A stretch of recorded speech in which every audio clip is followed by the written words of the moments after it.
China has unveiled its first mandatory national safety standard for autonomous vehicles. It covers level 3 and level 4 self-driving systems. Level 3 means the car can drive itself under certain conditions, with a human ready to take over if needed. Level 4 vehicles can drive without a driver, but only in approved areas. The new rules aim to create a single safety framework before the technology is rolled out more widely. Now, the standards tighten rules around driver responsibility. Level 3 vehicles must monitor whether drivers are ready to take over, while manufacturers must clearly explain how the technology works, its limits, and when drivers are responsible. Automakers must also prove their systems are safe before deployment, and that includes risk management, simulation testing, closed-track trials, and real-world road testing throughout a vehicle's life cycle. Xing is founder of AutoXing and former chief editor of ChinaAutoReview. It's great to have you on the programme. Now, these mandatory standards, are they going to give consumers more confidence, do you think, or do they raise that bar so high that companies won't be able to keep up? Oh, well, I think the answer is yes. And just to stress the significance of this standards, the key word is mandatory.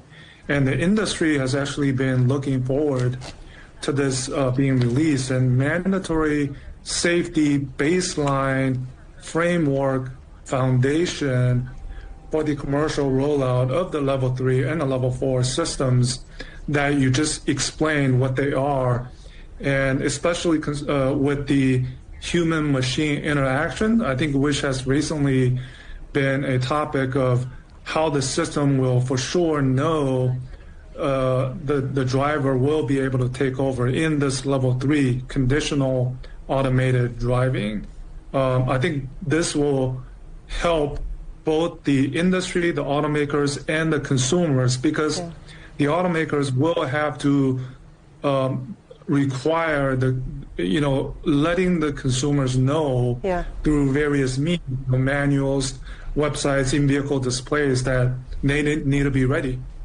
Now, China already has autonomous vehicles on the road, and now it's writing the rules to match. Europe, meanwhile, has the rules, but very few vehicles to apply them to.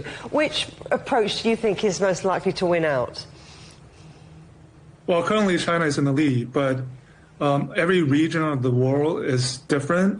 China is more where there's practical systems put into use, followed by now the mandatory level 4 and 3 and 4 regulations. But there's one important regulation in Europe, which is the DCAS 171 Series 02, which actually a lot of the automakers need to meet in order to deploy the level 2 plus systems, which one of the Chinese automakers recently, they're claiming to be the first one that's trying to get approval for that, which is at the end of this year.